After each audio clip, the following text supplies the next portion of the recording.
Hello everyone, welcome back to my YouTube channel. आज हम करेंगे क्लास 11th की अकाउंटेंसी का चैप्टर नंबर 18 जिसका नाम है रेक्टिफिकेशन ऑफ एरर्स। आज के लेक्चर में बेसिकली जो हम समझेंगे मेथड ऑफ रेक्टिफिकेशन एरर, जो कि होते हैं टू साइडेड एरर और वन साइडेड एरर। जैसा कि आपको नाम से ही पता चल रहा है, रेक्टिफिकेशन किसी चीज की रेक्टिफिकेशन करना। क्यों करना? क्योंकि पहले कुछ गलती हो गई है जिसको हमें दोबारा अब उसकी सही एंट्री करनी है। कई बार ऐसा हो जाता है अकाउंटेंट से कि उसमें जर्नल एंट्री या सब्सिडरी बुक में, नहीं तो लेजर अकाउंट में कुछ मिस्टेक हो जाती है, जिसकी वजह से हमारा ट्रायल बैलेंस मैच नहीं कर पाता है। ट्रायल बैलेंस का डेबिट बैलेंस और क्रेडिट बैलेंस क्या होता है, मैच नहीं कर पाता है, जिस रीजन से हमें ये चेक करना होता है कि गलती हुई कहाँ पे है। उसके बाद ही हम उसकी रेक्टिफिकेशन करते हैं। जब हमें गलती पता चल जाती है कि हमने अमाउंट गलत फिल कर दिया या डेबिट, जिस अकाउंट को डेबिट करना चाहिए था तो क्रेडिट कर दिया, इस तरीके के जब हम पता लगा लेते हैं तो उसके लिए हमें क्या करना होता है, फिर रेक्टिफिकेशन करनी होती है। उसी एंट्री को अब हमें सही करना होता है। आज के कंसेप्ट में टू साइडेड एरर के बारे में जानेंगे, उसके बाद हम इसके प्रैक्टिकल क्वेश्चन करेंगे, और फिर जब आपके प्रैक्टिकल क्वेश्चन पूरे हो जाएंगे टू साइडेड एरर के, उसके बाद हम वन साइडेड एरर को भी शुरू करेंगे। चलिए अब समझते हैं रेक्टिफिकेशन ऑफ एरर होता क्या है। It is possible that accountant make a mistake while recording the transaction in the books of original entry, posting them into ledger account or in preparing the trial balance itself। जैसा कि मैंने बताया कि बिल्कुल possible है कि accountant से गलती हो जाए जब वो जर्नल एंट्री करे, या जब उसको लेजर में पोस्ट करे जर्नल एंट्री से, या फिर सब्सिडरी बुक से, या फिर ट्रायल बैलेंस में जो अमाउंट डेबिट बैलेंस में लिखना चाहिए उसे क्रेडिट बैलेंस में लिखते। तो इस तरह की गलती अकाउंटेंट से हो जाती है, जिस रीजन से क्या होता है, जिस रीजन से होता ही है कि हमारा प्रॉफिट एंड लॉस का बैलेंस सही नहीं पता चल पाता कि बिजनेस को कितना प्रॉफिट हुआ है या कितना लॉस हुआ है। ये चीज हमें कभी भी एग्जैक्ट निकल के नहीं आ पाती है। ना ही हमें बैलेंस शीट से ये पता चलता है कि फाइनेंशियल पोजीशन क्या है बिजनेस की, कितने बिजनेस के पास एसेट है, कितने की लायबिलिटी है। ऐसा जो भी इंफॉर्मेशन निकल के आती है वो गलत निकल के आती है अगर हमारी journal entry, subsidiary book, ledger और ये ट्रायल बैलेंस सही ना बने तो। जिस रीजन से ये बात यहाँ पे लिखी गई है, it is essential to locate and rectify error, otherwise profit and loss account will not disclose the true profit and loss of business and the balance sheet will not disclose the true and fair view of the financial position of the business, जो कि मैंने आपको बताया। तो इसलिए reason से हमें rectification करना बहुत जरूरी है। रेक्टिफिकेशन कैसे करते हैं ये अभी हम इस चैप्टर में समझेंगे। अब यहाँ पे एक और बात समझिए, how to correct the error. मान लीजिए कि हमें पता चल गया कि हमारी गलती हो गई, कि हमने ये एंट्री, अकाउंटेंट को पता चल गई मैंने ये एंट्री गलत कर दी, तो वो इसको रेक्टिफाई कैसे करेगा, इसको जरा पढ़ते हैं। Error should never be corrected by overwriting और erasing because it reduce the authenticity of accounting record and give the impression that something is concealed। क्या हुआ कि हम अगर गलत एंट्री कोई कर दी है, हमने हम पता चल गया कि एंट्री गलत अकाउंटेंट ने कर दी है, तो अब उसको क्या करेगा, उसमें कुछ क्रॉस नहीं मार सकता ना उसको इरेज कर सकता है। अगर वो ऐसा करता है कि कोई फ्लूट लगा के एक सही एंट्री कर देता है, तो इससे क्या होता है, अकाउंटिंग के सही रिकॉर्ड, मतलब कि जो ऑडिट होता है ना, फिर अकाउंटिंग में जो ऑडिट करने आता है उसके दिमाग में ये आता है कि भाई इस बिजनेस में कोई ना कोई ट्रांजैक्शन, कोई बड़े अमाउंट की ट्रांजैक्शन छुपा रखी है, तो उससे गलत इंप्रेशन जाता है हमारी अकाउंटिंग का, जो हमारा ऑडिटर होता है उस पर। तो इस रीजन से हम ऐसा नहीं कर सकते, हम उसमें कटिंग तो कर ही नहीं सकते। हम क्या करेंगे, हम एंट्री जो गलत हुई है उसको रेक्टिफाई करके एक सिंपल सी एंट्री कर देंगे। एंट्री में एंट्री मिक्स हो जाएगी। इसके बाद हमें उसको कोई कट करने की जरूरत नहीं है, उससे कोई हमें इरेज नहीं करना, सिंपल एंट्री में एंट्री सही कर देनी है। इसको एक एग्जांपल समझिए। अगर आपका, यदि आपने बैंक अकाउंट कभी गए हो तो कई बार क्या होता है, बैंक में कई बार गलत चार्जेस लगा देता है। तो अब बैंक जब गलत चार्जेस लगा देता है, जिस चीज को तो डेबिट करना चाहिए तो उसने क्रेडिट कर दिया, तो अब उसे सही कैसे करेगा वो? अब उसे काटेगा थोड़ी, उसकी एक रेक्टिफिकेशन एंट्री कर देगा। एंट्री में एंट्री मिक्स हो जाएगी तो पता भी नहीं चलेगा, सब अकाउंट मैच कर जाएंगे। तो सेम ही चीज हमारी रेक्टिफिकेशन ऑफ एरर में भी है। अब हम समझेंगे मेथड ऑफ रेक्टिफिकेशन एरर कि क्या दो मेथड है रेक्टिफिकेशन ऑफ एरर करने के। इसे बहुत ध्यान से समझिएगा क्योंकि पूरे रेक्टिफिकेशन आपका इन्हीं मेथड पे डिपेंड करेगा। जो आपको स्किल आनी चाहिए, जो आपको कंसेप्ट क्लियर होने चाहिए, वो जर्नल एंट्री के कंसेप्ट क्लियर होने चाहिए। आपकी जर्नल एंट्री अगर आपकी बहुत अच्छी है, आपको ये चैप्टर कुछ भी मुश्किल नहीं लगेगा। अगर जनरल एंट्री में आपको प्रॉब्लम है तो ये चैप्टर आपके लिए one of the toughest chapter बन जाएगा। चलिए अब करते हैं शुरू। तो कहा गया कि method of rectification of error में टू पार्ट्स में डिवाइड किया गया है। एक कहा गया है टू साइडेड एरर, इसे कहा गया है बी पॉइंट को कहा गया one sided error. Two sided error को कहा गया है कि ये ऐसे मिस्टेक होती है जिससे ट्रायल बैलेंस कुछ इफेक्ट नहीं होती है, पर फिर भी हमें करेक्ट तो करना होता है, हमें कोई एंट्री छोड़नी तो नहीं है। और वन साइड एरर में ट्रायल बैलेंस का बैलेंस हमारा मैच नहीं करता है। तो टू साइड एरर में आगे फर्दर डिवाइड किया गया है टू साइड एरर को फोर मेथड से कंसेप्ट से डिवाइड किया गया। फोर मेथड है इसमें। इस मेथड को हम वन बाय वन अभी समझेंगे। अभी के लिए आप समझिए क्या है ये फोर मेथड। पहला मेथड है an account has wrongly been debited in place of another account। Second method है an account has wrongly been credited in place of another account। Third point है when there is a short debit in one account and short credit in another account। और fourth point है when there is a excess debit in one account and excess credit in another account। होता क्या है, कैसे इसकी general entry की हम rectification करेंगे, अभी वन बाय वन समझेंगे। तो बेसिकली मैं आपको यहाँ पे ये बताना चाहता हूँ कि टू साइडेड एरर के एकदम ये इसको फोर पार्ट्स में सब डिवाइड किया गया है, जिसको हम आज कवर करेंगे। आगे वन साइड एरर को टू पार्ट्स में डिवाइड किया गया है। क्या कहा गया है इसमें, कहा गया है when the error are located and rectified before closing account. और सेकंड पॉइंट कहा गया है when the error are located rectified after closing account. Means अगर ट्रायल बैलेंस बनने से पहले हमें गलती का पता चल जाए तो उसकी रेक्टिफिकेशन हम किस तरीके से करेंगे, और ट्रायल बैलेंस बनने के बाद हमें गलती का पता चले तो उसकी रेक्टिफिकेशन हम किस तरीके से करेंगे। तो ये वो मेथड है वन साइड एरर में, इसको टू पार्ट्स में डिवाइड किया गया है। इसको भी हम डिटेल में पढ़ेंगे कि वन साइड एरर में जब मैं आपके प्रैक्टिकल क्वेश्चन आ जाएंगे वन साइडेड एरर के, तो हम इसको भी पूरा डिटेल में पढ़ेंगे। अब वन बाय वन अपने टू साइडेड एरर के कंसेप्ट को समझते हैं। तो पहला जो टू साइडेड एरर का कंसेप्ट है, उससे पहले आपको एक और चीज समझनी जरूरी है। Error which do not affect the trial balance और टू साइडेड एरर। ऐसे एरर जो ट्रेल बैलेंस का अफेक्ट नहीं करते हैं उसे टू साइडेड एरर भी बोलते हैं, टू साइडेड एरर भी बोलते हैं। तो सबसे पहले होता क्या है, error which affect two account simultaneously are called two sided error. Such error में include the following type of error. ऐसे अकाउंट जो दो अकाउंट को अफेक्ट करें उसे बोलते हैं two sided error. Two sided error क्या क्या बातें इसमें आ जाती हैं, इसमें पहला चीज आ जाती है omission to pass an entry in the books of original account. कि भाई हम तो एंट्री करना ही भूल गए, जो एंट्री हुई है मेरे बिजनेस में, परचेज हुई है या सेल हुई है, मैंने एंट्री करना ही भूल गया। तो इस एंट्री का ट्रेल बैलेंस में क्या इम्पैक्ट पड़ेगा, कोई इम्पैक्ट नहीं पड़ेगा, क्योंकि बैलेंस हमें क्योंकि उसका बैलेंस तो इक्वल आ जाएगा, ऐसा मिक्स मैच तो नहीं होगा। तो omission to pass an entry in the books of original record. Second point है error of omission. Third point है posting to wrong account. Fourth point है एरर ऑफ प्रिंसिपल। तो पहले पॉइंट का ओमिशन मतलब तो एंट्री भूल गए हम करना अपने जनरल एंट्री के कंसेप्ट में, पहली जो ये सेल या परचेज जो हमने करी नहीं है। एरर ऑफ कमीशन का मतलब होता है कि हमने अमाउंट कल फिल कर दिया, 100 रुपीज की सेल हुई, हमने 1000 रुपीज दिखा दिया अपने बुक्स में, 1000 की सेल हुई, इसमें 100 रुपीज दिखा दिया, तो वो आता है एरर ऑफ कमीशन में। फोर्थ पॉइंट है पोस्टिंग टू रॉन्ग अकाउंट, मतलब कि अकाउंट ही कल दिखा दिया, परचेज हुई सेल के अकाउंट में एंट्री डाल दी। और एरर ऑफ प्रिंसिपल होता है कि रिवेन्यू एक्सपेंडिचर से जो रिलेटेड है ना, खर्चे खर्चे हैं, उसे कैपिटल एक्सपेंडिचर में दिखा दिया, कैपिटल एक्सपेंडिचर से रिलेटेड है उसे रिवेन्यू एक्सपेंडिचर में दिखा दिया। एग्जांपल के लिए जैसे मशीनरी परचेज करी तो ये मशीनरी अकाउंट में दिखाने देनी चाहिए थी, क्योंकि कैपिटल एक्सपेंडिचर का नेचर का खर्चा है बिजनेस के लिए, पर इसे दिखा दिया परचेज अकाउंट में, मतलब कि रिवेन्यू एक्सपेंडिचर के नेचर के टाइप में दिखा दिया, तो इसे बोलते हैं एरर ऑफ प्रिंसिपल। चलिए अब शुरू करते हैं, जो मैंने आपको टेबल बताई थी उसको वन बाय वन समझते हैं कि क्या होता है। तो पहला पॉइंट है an account has wrongly been debited in place of another account.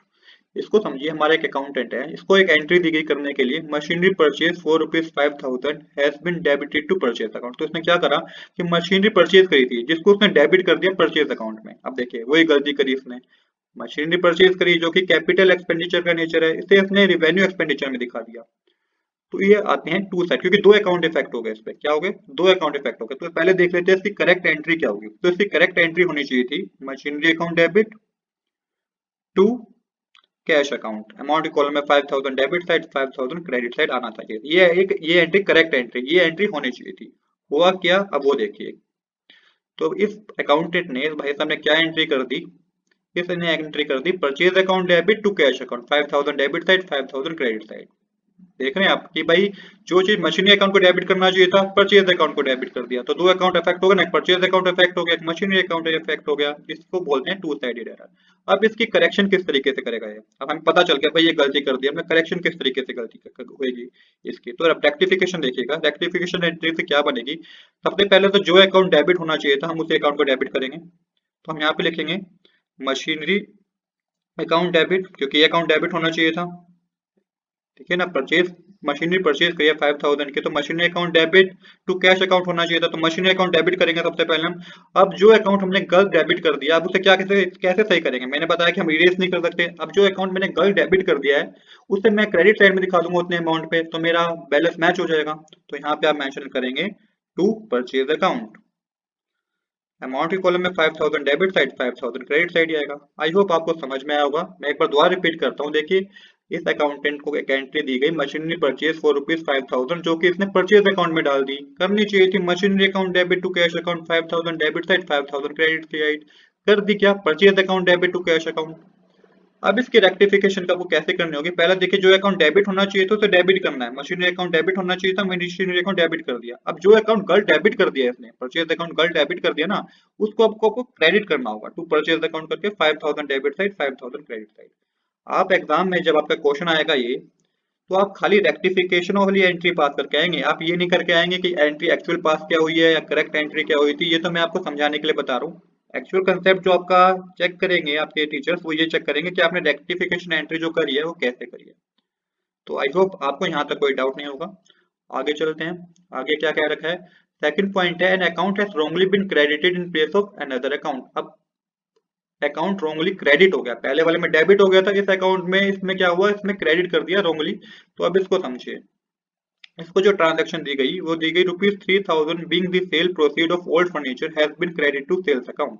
देखिए, ओल्ड फर्नीचर को बेच के बिजनेस ने ओल्ड फर्नीचर बेचा तो ₹3000 बिजनेस के पास आए, जो कि इसने सेल्स अकाउंट में क्रेडिट कर दिया। क्या कर दिया? क्रेडिट कर दी सेल्स अकाउंट में। एंट्री होनी क्या चाहिए थी? पहले ये देखते हैं। एंट्री होनी चाहिए थी इसकी cash account debit to machinery account, क्योंकि बिजनेस के पास कैश आया। कैसे कैश आया? फर्नीचर को बेच के कैश आया। 3000 डेबिट साइड, 3000 क्रेडिट साइड, ये एंट्री होनी चाहिए थी। अब इसमें भाई साहब ने क्या किया? कैश अकाउंट डेबिट तो किया, बट फर्नीचर अकाउंट की जगह लिख दिया सेल्स अकाउंट, जो कि गलती कर दी इसने। तो यहाँ पे आप लिखेंगे, जो उसने एक्चुअली में एंट्री पास करी, वो एंट्री पास करी इसने cash account debit to sales account. Amount के कॉलम में इसने अमाउंट फिल कर दिया, ₹3000 डेबिट साइड, ₹3000 क्रेडिट साइड। अब रेक्टिफिकेशन समझिए, सेम लॉजिक लगेगा जो हमने पिछले मेथड में किया, सेम ही लॉजिक है इसमें।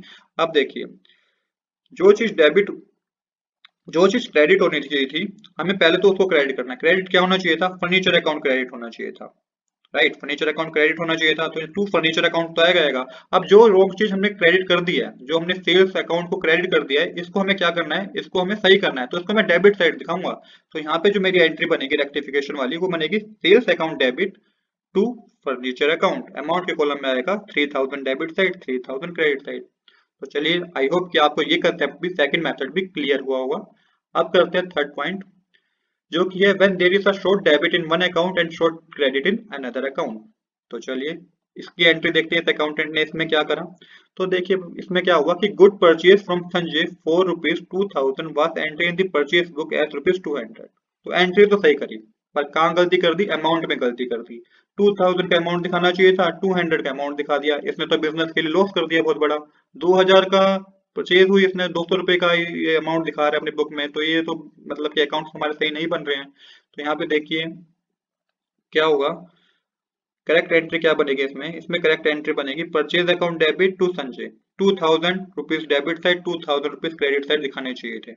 ये एंट्री होनी चाहिए थी। हुआ क्या? इसने परचेज करी, तो इसने परचेज कैसे करी?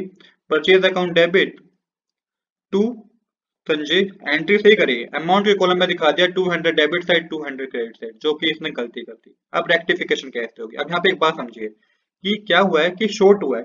अमाउंट 2000 का हमने परचेज करी, पर 200 का बुक में दिखाया। तो इसमें एंट्री में तो कोई चेंज नहीं होगा, इसमें एंट्री में कोई चेंज नहीं होगा, क्योंकि यहाँ पे हम हमारा 1800 का जो अमाउंट रह गया वो कम रह गया। ₹2000 थे, जो कि ₹200 दिखाए बुक्स में, 1800 का अमाउंट कम रह गया। तो इसको तो हम सिंपल एंट्री करके जो अमाउंट माइनस बचा है वो अमाउंट दिखा देंगे। यहाँ पे आप एंट्री कैसे करेंगे? यहाँ पे आप लिखेंगे rectify entry which must be pass. तो एंट्री होगी same, purchase account debit to Sanjay, amount column में दिखा दीजिए 1800 डेबिट साइड, 1800 क्रेडिट साइड।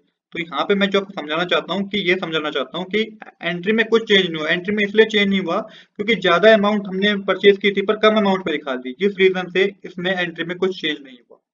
तो सेम आपको कंसेप्ट लगाना है।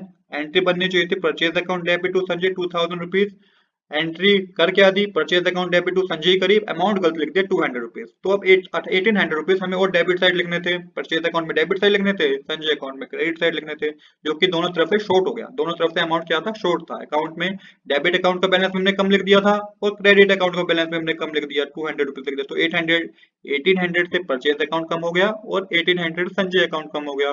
तो जिस रीजन से एंट्री सेम ही रही, purchase account debit to Sanjay, 1800 debit side आएगा, 1800 क्रेडिट साइड आएगा। मैं फिर रिपीट करता हूँ, एग्जाम में आपसे रेक्टिफिकेशन वाली एंट्री करके आइएगा। आप एक्चुअल एंट्री जो पास करिए और जो करेक्ट एंट्री आपके समझने के लिए, ये कंसेप्ट आप अपने समझने के लिए यूज कीजिएगा। अब करते हैं लास्ट कंसेप्ट, जो कि है when there is excess debit in one account and excess credit in another account। देखिए अब excess डेबिट है और excess ही क्रेडिट है, तो यहाँ पे क्या होगा बहुत ध्यान से समझिएगा। थर्ड और फोर्थ पॉइंट में बच्चे बहुत कंफ्यूज हो जाते हैं, मैं नहीं चाहता आप कंफ्यूज हो, तो इस पॉइंट को भी आप बहुत ध्यान से समझिएगा। तो क्या गलती करी भाई साहब ने, हमारे अकाउंटेंट ने, good sold to Mohan for 380। तो गुड सोल्ड कर दिए मोहन को 380 रुपीज के करे, वो भी उधार पे ऑन क्रेडिट पे, जो कि सेल्स बुक में 830 का शो कर दिया, जबकि हमने बिजनेस में सेल हुई है 380 की, शो कर रहा है 830 की। तो गलत कर दिया ना इसने। तो करेक्ट एंट्री देख लेते हैं। तो करेक्ट एंट्री क्या होगी, Mohan debit to sales account, ये हमारी करेक्ट एंट्री होनी चाहिए थी। 380 डेबिट साइड, 380 क्रेडिट साइड। कर क्या दिया, एंट्री सही करिए, एंट्री में कोई गलती नहीं करी। Mohan debit to sales account, amount की जगह गलती कर दी, 830 डेबिट साइड दिखा दिया, 830 क्रेडिट साइड दिखा दिया। कहने का मतलब ये कि मोहन के अकाउंट में अमाउंट फालतू दिखा दिया और सेल्स अकाउंट में भी अमाउंट क्या दिखा दिया, ज्यादा दिखा दिया। 380 दिखाना चाहिए था, 830 दिखाना चाहिए, दिखा दिया। तो अब इसको मैं सोल्व कैसे करूंगा। अगर मैं इसकी सेम एंट्री रखता हूँ ना, तो ये तो और बड़ी गलती हो जाएगी। अगर मैं ये रखता हूँ Mohan account, Mohan debit to sales account, और अमाउंट माइनस करके जो भी मेरा 830 में 380 माइनस करके जो अमाउंट बचेगा मैं सेम एंट्री में दिखा दूंगा ना, तो ये और बड़ी गलती हो जाएगी। क्यों गलती हो जाएगी, क्योंकि मोहन में तो मैंने और अमाउंट ऐड कर दिया और सेल्स अकाउंट में भी मैंने और अमाउंट ऐड कर दिया, जबकि मुझे क्या करना है, ज्यादा बैलेंस हमने शो कर दिया, उसको कम करना है। तो यहाँ पे एंट्री रिवर्स कर दूंगा, एंट्री क्या कर दूंगा, रिवर्स कर दूंगा। तो जो रेक्टिफिकेशन वाली एंट्री बनेगी वो बनेगी sales account debit to Mohan, amount के कॉलम में आप लिखेंगे 450 डेबिट साइड, 450 क्रेडिट साइड। देखिए मैंने इसलिए कहा था कि थर्ड और फोर्थ एंट्री में बच्चे कंफ्यूज हो जाते हैं। क्यों कंफ्यूज होते हैं, क्योंकि पहले देखिए, पहले एंट्री जो था, पहले हमने एंट्री करी है उसमें अमाउंट हमने ज्यादा का सामान था, कम में दिखा दिया, इसलिए एंट्री में कोई चेंज नहीं करा। यहाँ पे कम का सामान की सेल हुई, कम सामान की सेल हुई है, मतलब कि कम सामान की सेल हुई है और ज्यादा अमाउंट में हमने अपनी बुक में शो कर दिया, मतलब एक्सेस डेबिट हुआ और एक्सेस ही अकाउंट क्रेडिट हुआ, दोनों अकाउंट ज्यादा हो गए। मोहन अकाउंट डेबिट 380 दिखाना था, सेल्स अकाउंट पे 380 दिखाना था, 830 दिखा दिया और सेल्स अकाउंट पे 830, मतलब ज्यादा में दिखा दिया। कितना ज्यादा दिखा दिया, 430 ज्यादा दिखा दिया। तो सेम एंट्री मैं नहीं रख सकता, सेम एंट्री रखूंगा तो और बढ़ जाएगा। तो रेक्टिफिकेशन जब करूंगा तो सेल्स अकाउंट डेबिट करूंगा, क्योंकि वो पहले क्रेडिट हुआ था। किससे, कितने से डेबिट करूंगा, 450 से, क्योंकि पहले हमने ज्यादा दिखा दिया। ऐसे मोहन अकाउंट को भी, मोहन अकाउंट में आप लिखें टू मोहन, उसको क्रेडिट से दिखाएंगे 450 रुपीज। तो यहाँ पे हमारा क्या होगा, बैलेंस क्या हो जाएगा, मैच हो जाएगा। आई होप आपको कोई कंफ्यूजन नहीं होगी यहाँ तक। तो आज के लिए इतना ही। अपने नेक्स्ट लेक्चर से हम प्रैक्टिकल क्वेश्चन शुरू करेंगे, जो कि टू साइडेड एरर पे बेस होंगे। अगर आप, if you like this video, please do subscribe this channel. Thanks for watching.